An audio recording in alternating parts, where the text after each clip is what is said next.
What's going on, Drag Race fans? Ooh. What are you doing? I think you're gonna watch us recap season 13, episode 2 of RuPaul's Drag Race.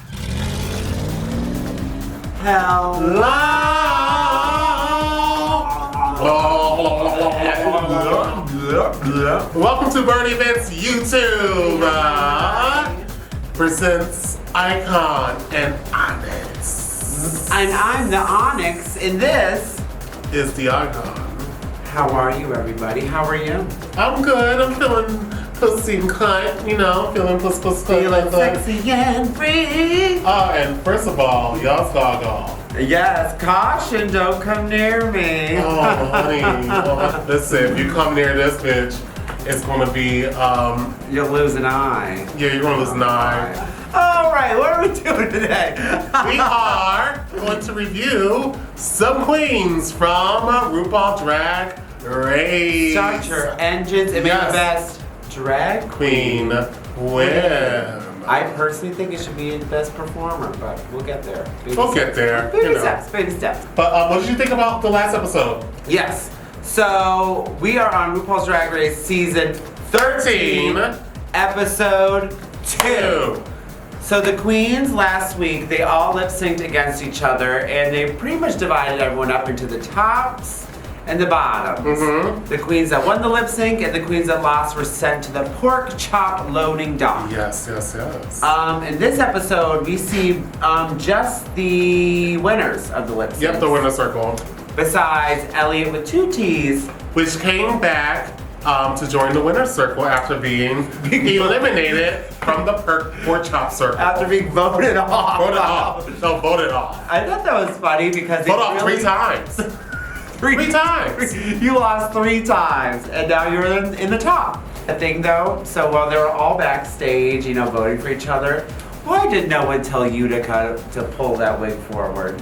That was the shadiest shit I've ever seen. That wig was hanging on for dear life, and I know all those queens saw that, and no one told Utica. I was like, I would have been like, do a little bit of this. I would have been like, you know? Utica, I think you're really moving little Wendy Williams in the competition. That was so shady. Sure. But but the girls, you know how the girls are. I mean, they're there, it's a competition. It's a competition. I like to think what I have told Utica her wig was. I would be like, well, Utica, your wig's too far forward, pull it back a little bit. I'm nice, I would have been like, yeah, you're nicer than me. I'm bitch. I would have been like this. Wig. Bitch. Yeah. Your fucking wig. Only someone did. But no one did do that. We saw Utica's wig slipping back. And then we get to see the winners. Yes. And they do a runway. They do a runway. Which is my favorite part of RuPaul's Drag Race, personally. I'm here for the looks. Oh, and it's my favorite. My favorite from, that kind of segment is when they first did it. When Violet Chachi had my God!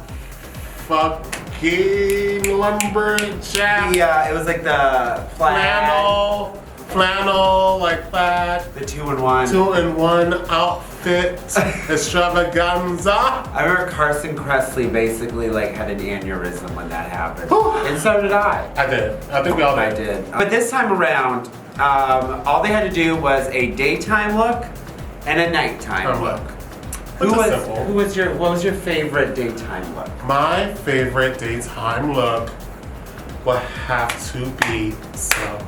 Symone was giving me fucking 1997 badass bitch. Mm-hmm. Oh my gosh, I'm just I've been waiting for that aesthetic to be on the show. That wig, it was perfect. That motherfucking Vivica A. Fox wig, bitch. Yes. And that fucking outfit looking like Regine from fucking Living Single.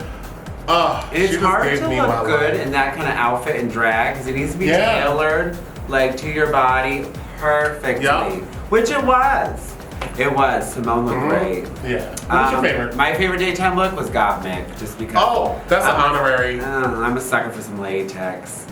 And latex is, I don't know if any of you viewers out there have ever worn latex. It is the fucking worst. You have to literally Vaseline up your body and lube yourself up just to get into it. And then it's the hottest thing on earth. And getting out of it is like you're like a crab molting, basically. I'm sure your taint just feels like it's wet. been sitting in the oven on warm. You know when you put your turkey on warm in the oven, just keep it warm? I feel like your taint will conduct the same amount of heat after you right? It really is. So we knew Got Mixed Taint was cooking in there. Mm-hmm. God bless Got Mixed Taint, okay? God bless Got Mixed Taint. Who's your favorite nighttime? My favorite nighttime would have to be, Candy Muse's outfit. Yeah. I'm surprised it didn't get that much love. Like, that wig and that whole, like... Another latex fucking look. Latex creature, just... Like, I don't know how to describe it, but it was this fucking bomb. It's very Alexander McQueen. It was.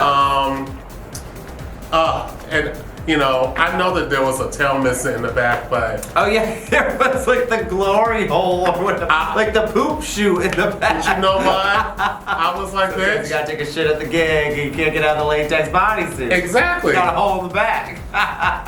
If you're gonna look like a monster, but have a glory hole. Have a glory hole. At the same time. Yes. I hate to say, my favorite Got Mixed was my favorite. Yeah. I loved it. I Got Mixed won the runway for me. But I liked Elliot with 2 T's as was cute. well. It was cute. Elliot was cute. And, it was very, like, romantic goth, like... I could see that, yeah. So after the runway, they did a remix to RuPaul's song, Congratulations. Where they had to write a verse and perform it as a group. Mm-hmm. And they had to have choreography and dance. The whole bit. Yes. And, it's always fun to watch them kind of piece together the choreography. They only give you like bits and little snippets. Yeah, like they only show people doing the whole little shimmy shake. Ka-boom, half down, walk into the room and a boots and a cats and a boots and a cats and a dog and a mouse and a house and a cows and a blouse and a pouse. Ooh. And what really gets on my nerves sometimes is that, like, I don't know if it's the edits, but it's always like, they show the queen being like, I can't do this, I have no rhythm. Yeah. And it'd be like, 1, 2, 3, 4, 5, 6, 7, and 8. Like, I can't dance. And I'm just like, bitch. It's never like Bob Fosse, like really crazy, like syncopated beat things. It's very just much an It's not like most of the time. Full on Janet Jackson, We're not asking 1 and 2 and 3 and 4. No, it's a jazz square. Okay. Arm up, arm down, arm down. But alas, people did struggle with it. Candy Muse had a little slip up. Yeah. That's okay, they found their footing. They did. That's that bitch. That's how you do it. And like, they said, the only way the audience knows that you mess up is if you show it on your face. Your face, exactly. So you just have to act like, oh my God, all these bitches behind me are all messing up at once. I'm the only one doing the right thing. Who did the best verse and who performed the best? I really loved. I loved Symone's performance. I also really love Olivia Lutz too. Yeah. Not being biased because spoiler alert. But I just think they really genuinely did do the best. I agree. And I liked, just listening to it, I think they had the best lyrics too. Yes. The name's Symone and I'm here for the throne. Beat facing I'm Arkansas grown. The ebony enchantress is me. Legs up to my waist, talent you can't replace. Because it is a lyric challenge too, and it's hard to write lyrics. It's hard to write lyrics that are witty and fun without just like, I'm a queen and I am the best. Look at my big titties on my chest. Like, it's like... Looking like this bitch will win the challenge. Yeah. Would I? Woo. But yeah, you gotta put some flair to it. You gotta make it spicy. Exactly, because I feel like it's a kind of a test to see if you can release an album like every other motherfucking bitch out there. I know, honestly. But can you stand, Can you stand out? Stand out from rest of Because those. a lot of drag queen music really sounds the same, It does. Like the only things that are missing out, like Alaska's album Anus. Like I genuinely enjoy that album. Like I think it's like good and I will listen to it. Yeah. All right, so after the Rumix, we go on to our third runway of the episode, which is the Lame. which for those at home don't know what that is, it is a woven fabric with kind of metallic finish to it. Very disco. Very 80s, yeah, very 80s, very 70s. Whose was your favorite? My favorite has to be hands down Gottmik. Oh my fucking god.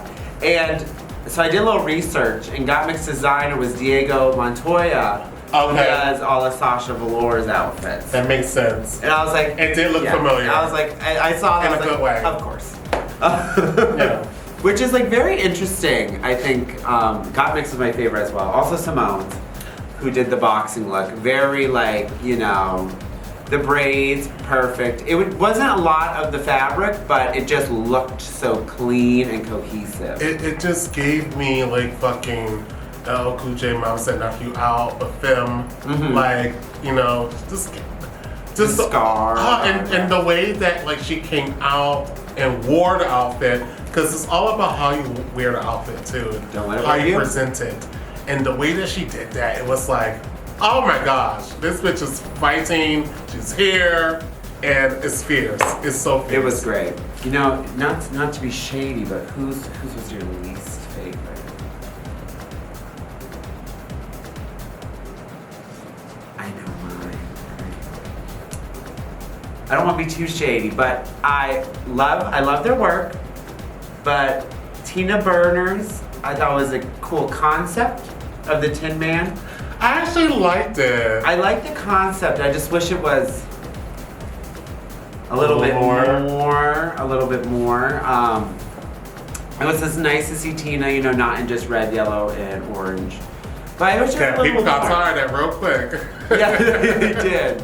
And it wasn't really giving the fabric to me. It almost seems like it was like a spray painted denim. Or like spray painted denim. A treated denim. That way. Yeah, I don't know. Not to be shady, but tis the industry we're in. We're shady ass bitches. Love you, Tina! I think you're excellent. Book me in New York! Well, keep that in mind, bitch. I just lost the fucking So, after the runway, Rupaul had the top two queens lip sync for the win. And they are Symone and Olivia Lux. And who wins? Should we say that?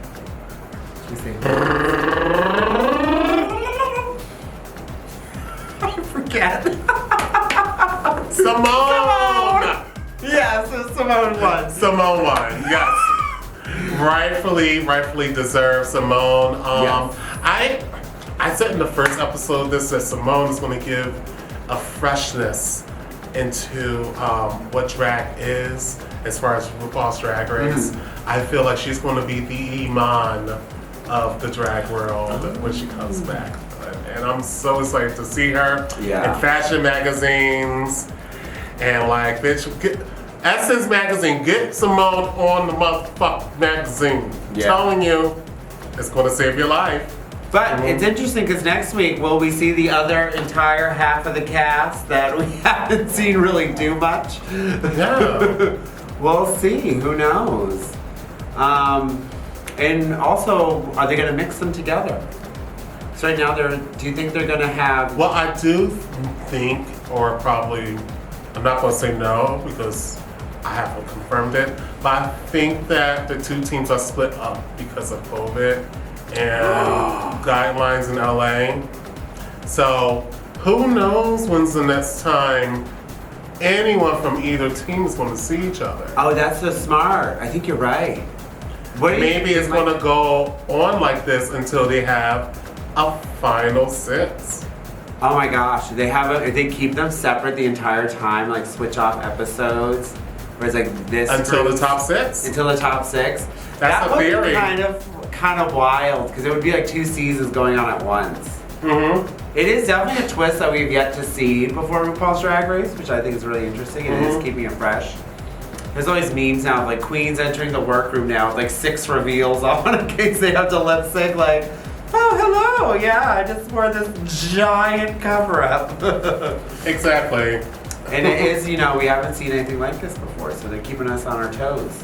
And I like it because that's one thing that we know about reality TV. We've seen it all. We've seen a lot.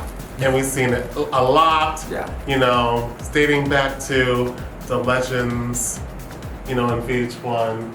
But it's time to switch it up. It is. And we'll see what happens next week on RuPaul's Drag Race. Yeah. We'll see you there. We'll see you there. Yes. But until then, what you can do is visit us on Instagram, on Facebook, and on the website under Burd Events. That is BURDEVENTS. That's right, sweetie. We'll see you there, sweetie. We'll see you next week, sweetie. We love you. Bye. Bye.